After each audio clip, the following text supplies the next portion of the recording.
Nalubiri abasinga gwe mumanyi nga Hajjati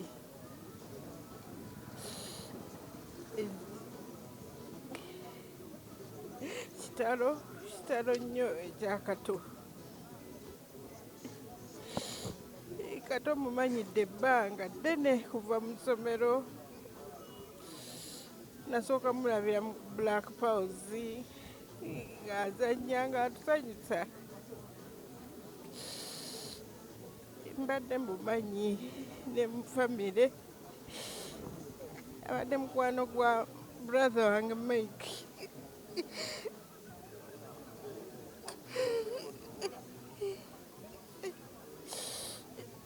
Ekisinga okunakuwaza nti tubadde tutegeka omuzannyo gwa gavumenti nga yatugamba okuzannya omuzannyo gwe bayita Ceasefire the Dinosaurs. Mbadde nzannya nga mukyala we era mbadde ngenda kuzannya nga mukyala we naye tekijja kusoboka kubanga agenze.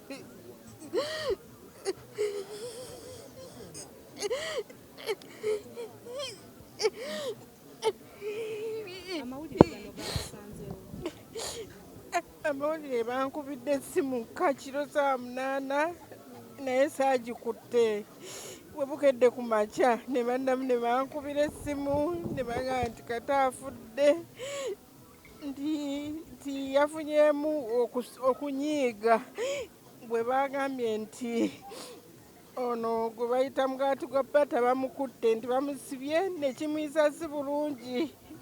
n'ayombamu awo ebyaddiridde nti omutima ne gwesiba. Ne bamutwala ku kalwaliro ka Tapuwa Natoolo naye teyasobodde kuwona, bagenze omutuusa e Mulago nga mufu. Naye tulabye nnyo kubanga mu BanaKatemba Kato abadde omu ku bantu be twenyumirizaamu, abadde omu aterya ntama, abadde omu akubuulira ekituufu, kwegamba nga teyeekwekerera bantu. Era tulabye nnyo BanaKatemba kuba tewali asobola kudda mu kifo kye. Mukama amuwe ekiwummulo eky'emirembe.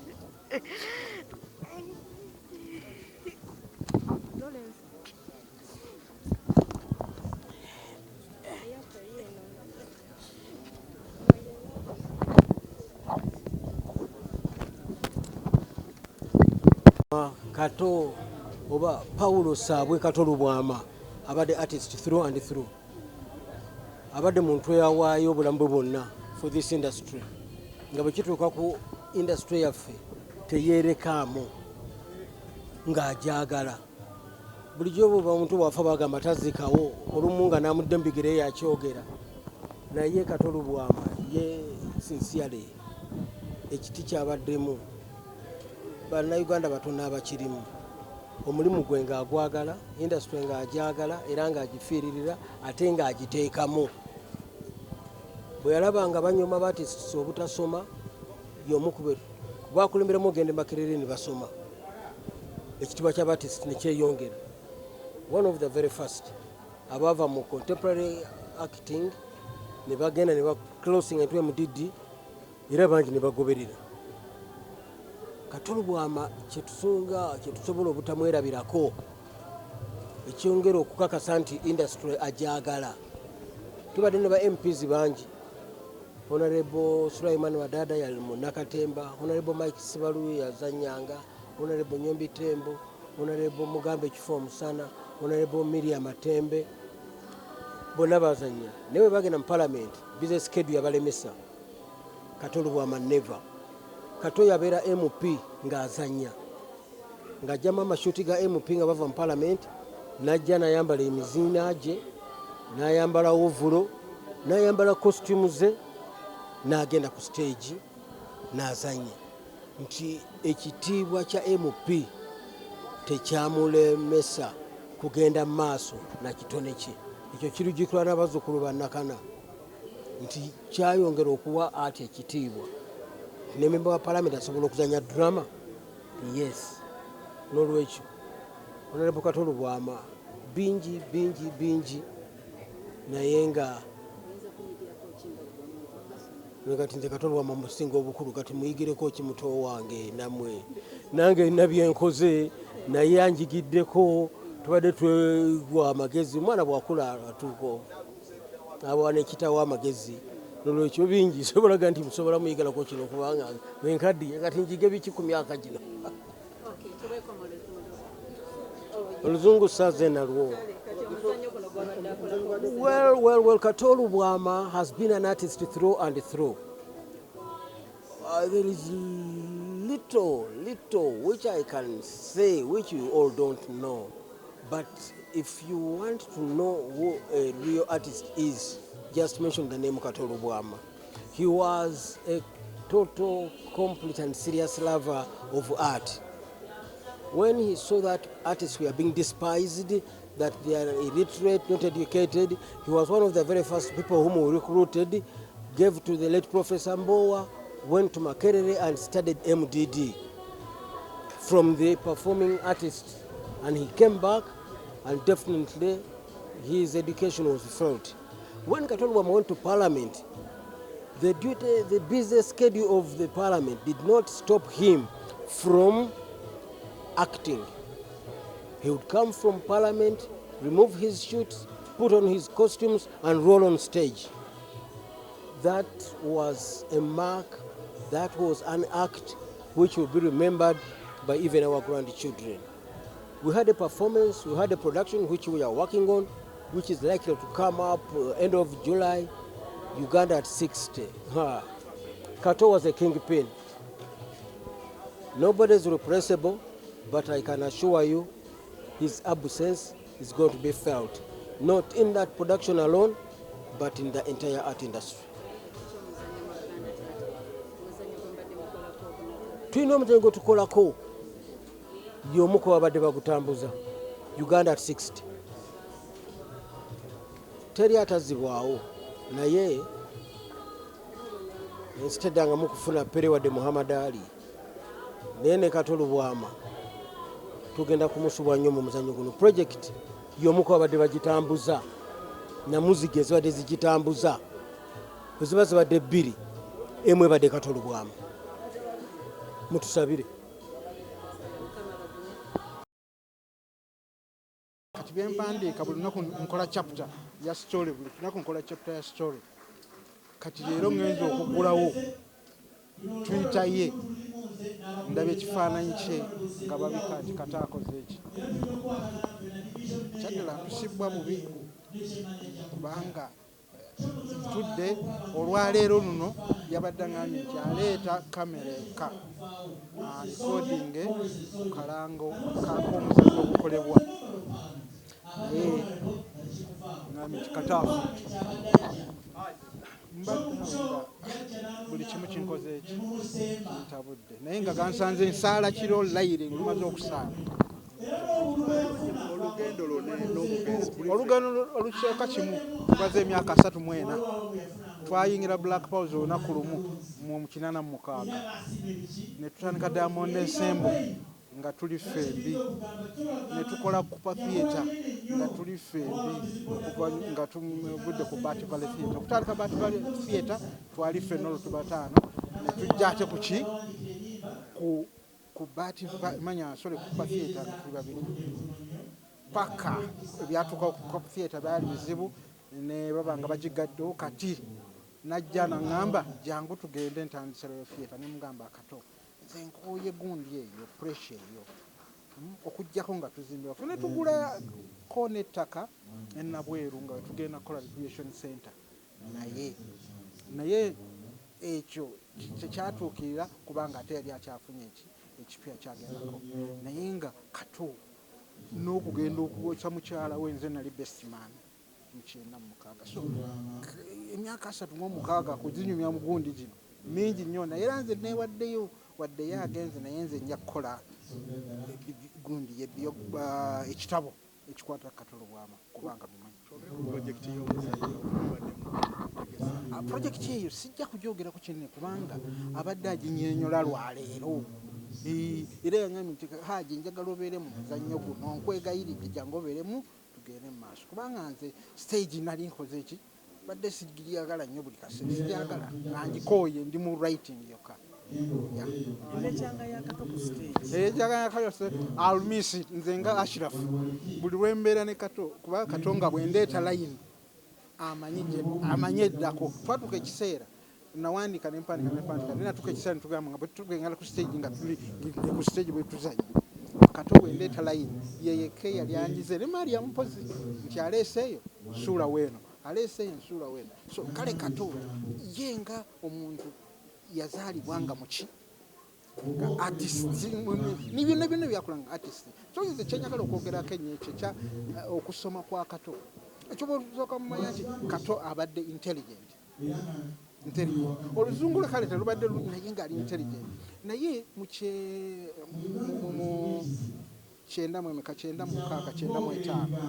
Professor Mbowa yasalawo n'agamba nti abaana bano abali mu Katemba nabo bagende bakole ki basome nti bali abasoma ate tebalina ki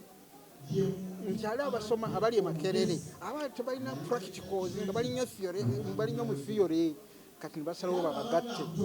Kato n'akola makiwe Makerere n'ayita n'agenda ku gavumenti teyali teyesasula naye wabula yakola makiwa nga mutonga alina emyaka 2 mu ki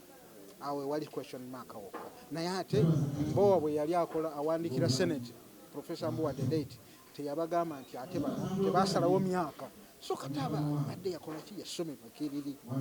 era nga muwandiisi nze mbadde mpandika nnyo poemuzi nazikolamu ennyimba kale bana ebya Kato bingi bantu oyinza banyumira Kato kika naye Uganda efiiriddwa Kato kyentana ki mayini musajja mukkiriza tewali kyaddawo ate ebintu bikula Kato abadde w'amaanyi naye sijja gamba nti kati bikomye kati tulina ffe abali ku theatre Shakespeare yatugamba nti bw'olabanga ofudde omanya ebyo byokola biweddeko oyikizitinze kati abalala bajja kuyingira leero lwakumeka leero lwakusatu ku Mande yankube nangamba nti olwokusatu ajja kujja nkwata akalamba simabegako nnyo tubadde tucommunicating kyegenda kumisinga kijja gamba nti bingi ng'okubeera n'omuntu nga muzannyo emyaka 3 bingi njija netula emizannyo gyonna njija netula London show ninga tuna emizannyo ku stage ekinkaabya neŋŋamba nti kati ate bonna abange bagenze Kato agenze Nadduli yagenda Nsalasata agenze Ibanda agenda ng'agenda kupafominga okibadde singa omunyiiza omuntu emisana nzirayo mpumulimuko nga seewulira bulungi nina malaria kati ebankubidde neŋŋamba nga titatunitula neŋŋamba naye agere kuteesa okubanga okuddako emabega mwakwatagana mutyane nze okuzannya bino byenzannya nabitandikira wa Kato Lubwama ku Royal Theatre baidening ekyali nina kampani ginalimu nga bagita New World of Entertainment mu interview zange ze tuyina ndowooza mbadde muwulira nga njogera twagitandikiraawo era nga tulinako ennaku ez'enjawulo ze tuzannyako shows kati we nava nenzira ku radio nentandika okukola comedy oyo era nga mwebuuzaako nnyo kubanga Kato yali very open ate nga ali talented ye muntu akugamba ekyo sikyagala nga takyagala anti omusanga uno nga wamunyiizizza nga tumanyi kyewamunyiizizza n'omubuuza n'agaana okuddamu wamala okusanga wekaweka n'agamba gwe wantamye lwaki kino wakizanye bwoti wati tusobola kimaliriza bwoti n'omanya nti kati nina ottereeza simanyi we tuyinza kubuzaawo omuntu nga mwami Kato Lubwama kitalo nnyo abadde agezaako okugattagatta fiyeeteddewo kunewo wamu abadde agiresa atyadde okusinza nkulabako fiyeta wagirese wabi nnyo wabi ddala olw'ensonga bingi byalese tannaba kumaliriza bwe twogera wabaddewo n'omuzannyo oguli ku Serena mu nnaku zino ezitali zawala ndowooza leero babadde balina ne photoshoot byonna kugezaako kukomya ceasefire badde balina photoshoot badde balina omaliza akalango ka video n'ebirala bingi olwaleero luno era manager wange is one of the crew abali ku crew eyo naye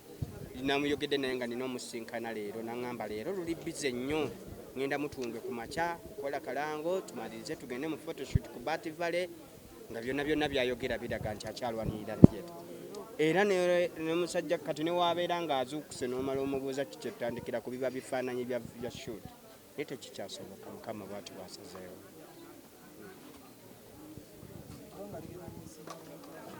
bigenda mu misingo omusajja omugezi ennyo omuyiiya ate ali open kati owa batakwagala batakwagala era agamba gwe wantama kavubuka gwe wantama mukazi gwe okitegeera kati omuntu ng'oyo batono bannayuganda bangi nga ne batayagala alolaga nga abaagala naye bavaawo gw'omanyira nti aha musajja bannange yamutamwa dda so Kato is very replaceable si mwangu kuzaawo amanya gange nzerehe makulabako mama kinene buli mumanyi kitabanyese tawaana muno amawulire gakusanze wa mu buliri mubuliri nabadde neebase sawa 9 wabawo omwana akubira essimu mugamba olinga nimugaze nga nayogedde naye nga mulamu nti afudde nimugamba abadde mulwadde kiki ekiba tinedda bagambye bugambi tuddeeka wabutudde mu mmotoka n'atabuka ne bamutwala mu ddwaliro tebamutuusizza n'akutukira mu kkubo n'omugenzi ebadde etya eyange nnyo tubadde tuti ye muntu eyandeeta mu ati oba bamuyita ati ono ye yabindeetamu bino ebyakatemba nange nali siri munakatemba teze nali muyimbi naye nesimanyika naye ate mu katemba mwesinze okumanyika naye nga yeyantumya oba yeyankima mu kyalo nandeeta mu kibuga nzanye katemba kino kigenda leka wa theatre namwe abadde bazannye emizannyo oba menta wa musaawa eno simanyi gyekigenda tusuula naye mutusabire naye nga ndaba tujja kuba wala ebirowoozo byaffe si bye kuba yabadde atetenkanya n'abuuza era ayiiya n'amanya kino kigenda wano kino kidda wano kino tugenda kikola bwe tuti n'asalawo ekintu ng'ate kyekyo naye kati ngaffe mukama atusaasire nze ye kunkima kuzannya katemba naye kubanga ekyo kyosobola kyerabira ekirala kyemmanyi Kato tawalana muntu oba omusinze kuzannya oba tomusinze ye takuwalana agamba bugambi aha wenjagala genda mu maaso ye talinga abalala nti omusinze okuzannya abo bakubidde nnyo enduulu nze kimpisiza bubi ye tekina bwe kimukola ekyo kyo Kato nkimujjukirako Kato ye muntu agamba nti awo mama kinene genda bwoti na wano yita wano weti nze mbadde ne Kato nze tamboggolerangako kuba amanyi bw'ayogera musuulira layini naye n'akuba layini nange ne mukuba layini naye n'akuba layini ekyo kyo nali nakiyiga nti kiva mu mutwe gwange era ye muntu nze atamboggolerangako bukyantandika kuzannya so nga ate ye yaŋŋamba ekintu kimama kinene tolina byakwekoza olina kubanga ozannya ekyo ne nkitegeera lwakitegeera nze siddangayo kugambwa Kato kigamba nzannya n'asiima businga ekyo